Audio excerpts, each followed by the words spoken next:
Let's do another example for theorem number 3 and 4. But this example, it's more on theorem number 4.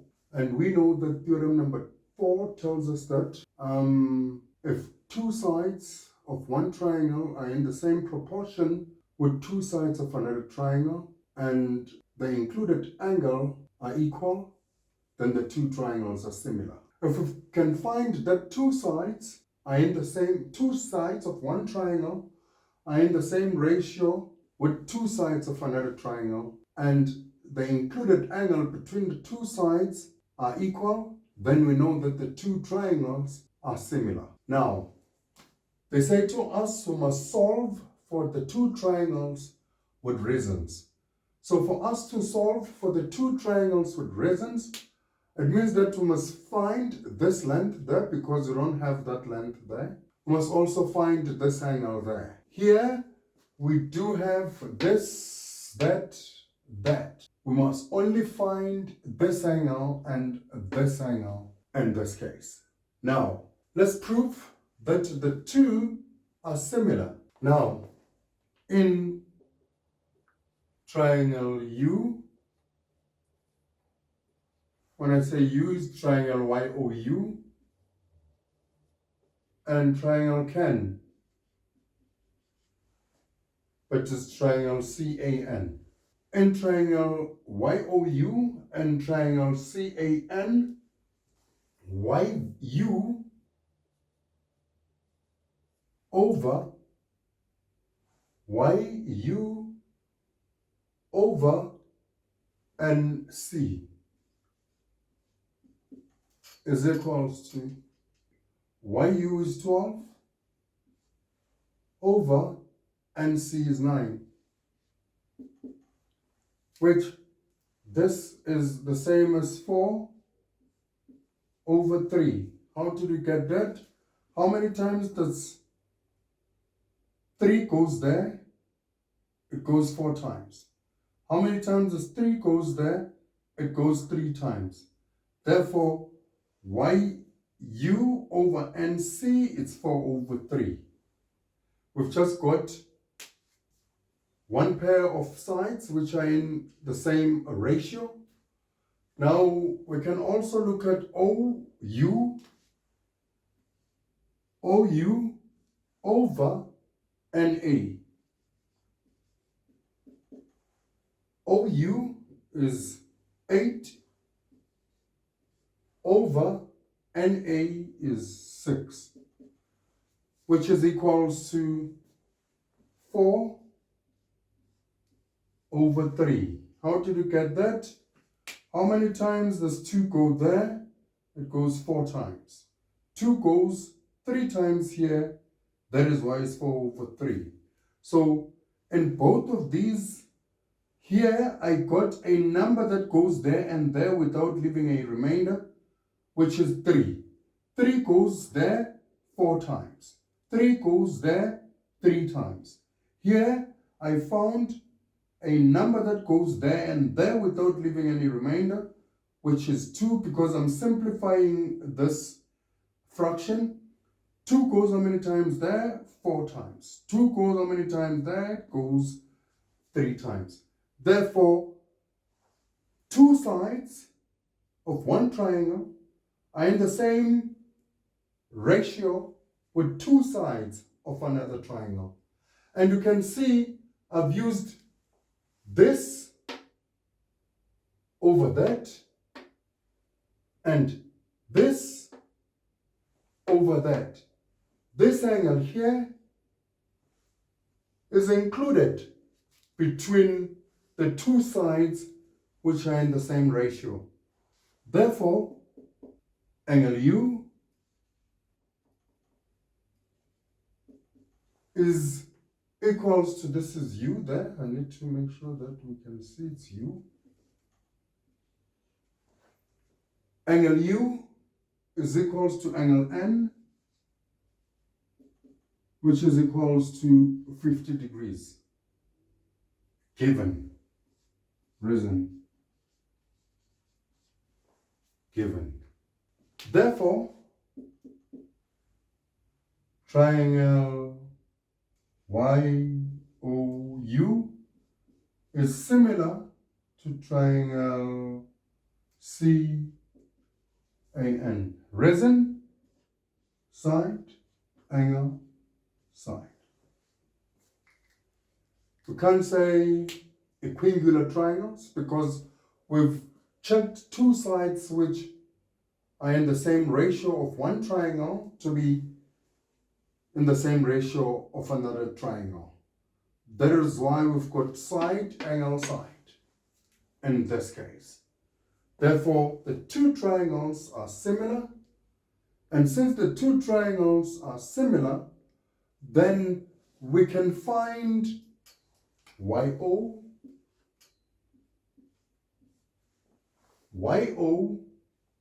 over AC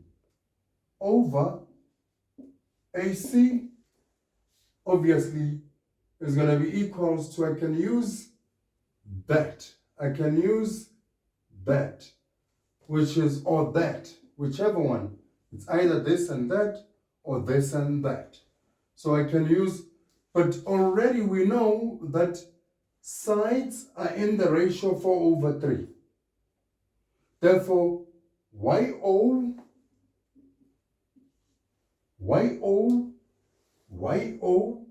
over AC is equals to 4/3 because sides are in the same ratio, we know. So it means that even this over that is in the same ratio, 4/3. We are looking for YO over our AC, it's 6.9, which is equals to 4/3. Now, this gives us, we can cross multiply this times this. We're going to have, I'm just going to write this below here. I'm just going to remove here. Now this time this is 3. YO is equals to this times this, which is 6,9 times 4. Divide by 3 there because we want YO divide by 3. Therefore, YO is 9.2. Now we do have 9.2 there. Now, therefore, we know that angle O, since the two are similar, therefore it means that angle O is equals to angle A, which is equals to 88.2 degrees. Therefore, angle Y is equals to angle C, which is equals to 180 minus 88.2 minus 50 degrees, which is equals to 41.8 degrees. Therefore, this is 41.8 degrees. Also, this is 41.8 degrees. This obviously is 88.2 degrees. Therefore, we have solved for the two triangles using theorem number 4 by first proving that the two are similar using the sides, two sides which are in the same ratio, and the included angle, which is theorem number 4, to show that the two are similar. Then we can find the side that we are looking for. Since the two are similar, and we are given that angle O is 88.2, so it means that 88.2A is 88.2 as well. Using sum of angles on a triangle, written here, sum of angles on triangle are supplementary. On triangles are supplementary. That's the reason why we said 188 minus 82.2 degrees minus 50 degrees, which is 41. The reason that we have done this, it's the sum of angles on triangles are supplementary. Therefore, we have solved this triangle. Now, let's do an example on theorem number 5, which is Pythagoras theorem. Now, in triangle PRS, angle P is equals to 90. Obviously, we need to draw this triangle, PRS. I draw it. Then I can say PRS. But we are told that angle P is 90. There's our 90 there. Therefore, it means that PRS is a right-angled triangle. Now, when we want small p, because this is big P, small p is opposite P. The side opposite P is small p. The side opposite R is small r. The side opposite S is small s. Now they say to us, calculate P. If R is 9, R is equals to 9. If S is 12, S is equals to 12. We want P. We don't know P. But we know that Pythagoras theorem tells us that this side, the square of the hypotenuse, is equals to the sum of the squares of the other two sides. So we can just say PS squared is equals to SP squared plus PR squared. But SP, we know it is P squared is equals to a PR, which is S squared, plus this side, which is R squared. Our S is 12 all squared, plus our R is 9 all squared. Here we've got 144 plus here we've got 81, which is 225 P squared. But they said P, they want P, not P squared. So we must square root for us to remove that. And mathematics, whatever that you do on the left, must also do on the right. So since I've square rooted on both sides, so it means that I'm getting P. P here is going to be equals to 15. The square root of 225 is 15. Now, B, this was A. Now, B, they say we must find R. If P is 20 and S is 12. Now, obviously, from here, we have P squared. We are looking for R. So it means minus S squared is equals to R squared. Because when I take this to this side of the equal sign, it becomes a minus. That is why I've got R squared, which is left there. This came there. Therefore, what is P? Our P is 20 all squared minus our is 12, our S squared, which is equals to R squared. 20 squared is 400 minus 144. Now we know that this is 256, which is equals to R squared.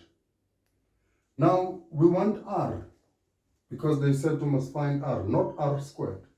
So we must square root both sides. In mathematics, whatever that you do on the left, you do on the right. Therefore, R is equals to 16. Now, for C, we are told to find P if R is equals to x squared minus y squared and S is equals to 2xy. This was B, right, which ended there. C, our A, ended there. So I'd love to remove that because already we have calculated. Now, for C, we need to find P. We don't have P, but we do have our R to be x squared minus y squared. We do have our S to be 2xy. We need to find P. We'll still do the same thing where we say P squared is equals to S squared plus R squared. Our S is 2xy all squared plus our R is x squared plus y squared all squared. Now, obviously, this is going to be 4x squared y squared. Here we are going to open two brackets, x squared plus y, sorry, it's a minus there, because it's a minus. So it's a minus there. So here I'm going to have a minus squared. X squared minus y squared.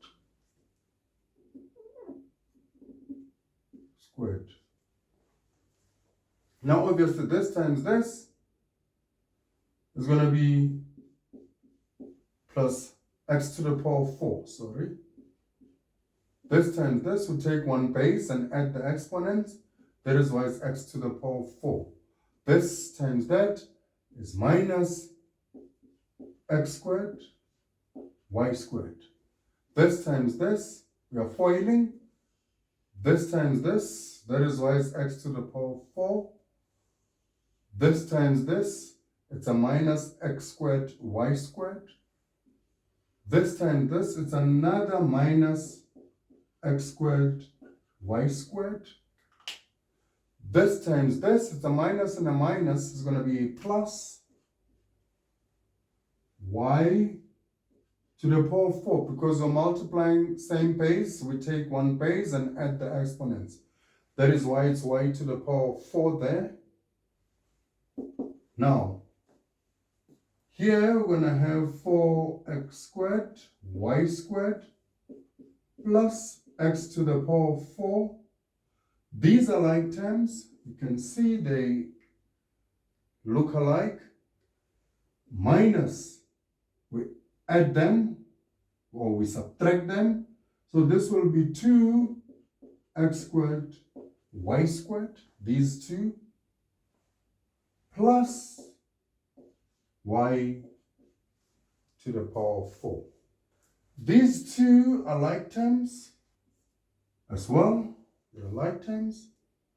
We can add them, but I need first, I can start with x to the power 4 Now 4x squared y squared minus 2x squared y squared is going to be a plus 2x squared y squared.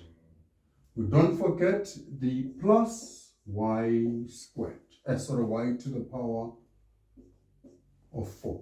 Now,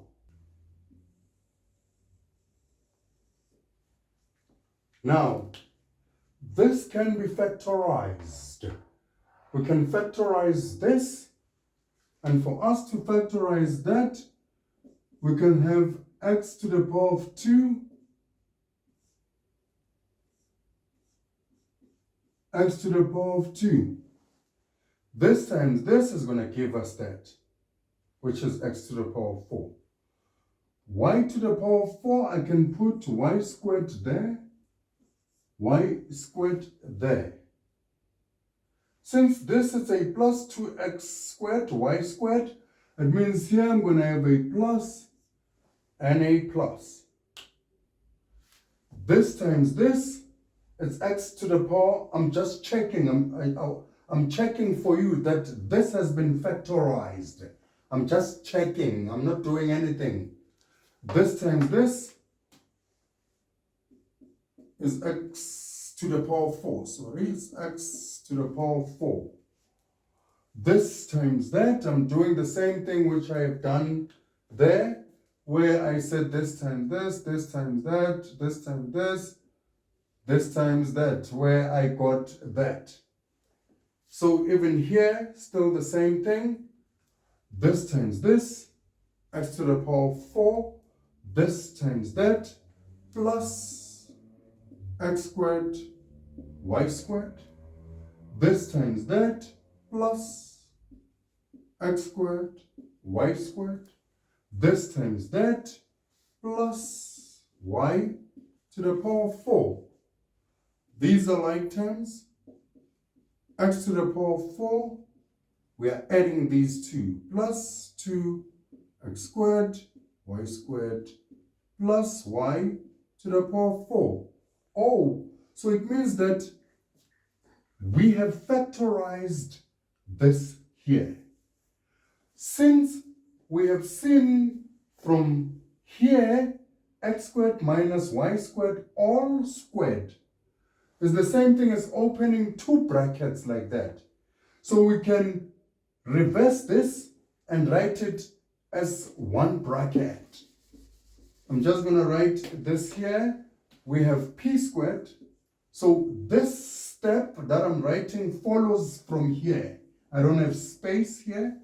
Therefore, p squared is equals to, now I can write this as one bracket, which is x squared plus y squared. But since they are the same, I can just write it as one bracket like that. Because it's the same thing as opening two same brackets. That is why you see that. But I'm reversing it back. Now, since I was told to find p, not p squared, I square root on both sides. P is equals to x squared plus y squared. Because this will cancel, this square root will cancel this too. That is why I'm left with p is equals to x squared plus y squared. One could have asked that for this, I just want to explain something very quick.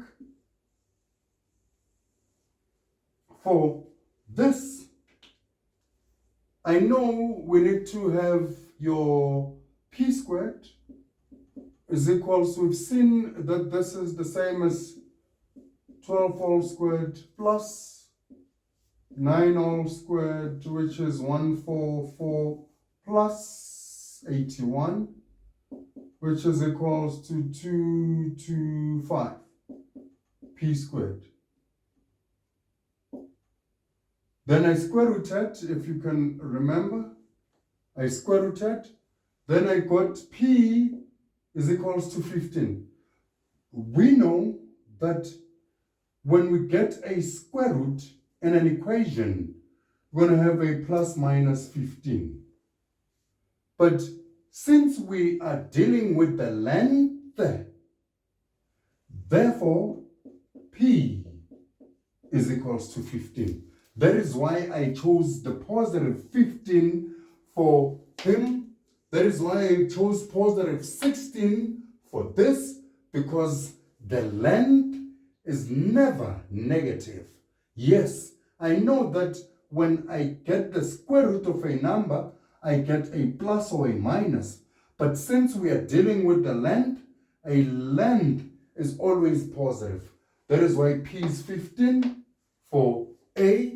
For B, that is why R is 16, not minus 16, because the square root of 256 is going to be R is equals to plus or minus 16. But in an actual fact, since we know R is positive, it's a length, and length is always positive, that is why we get R to be positive 16.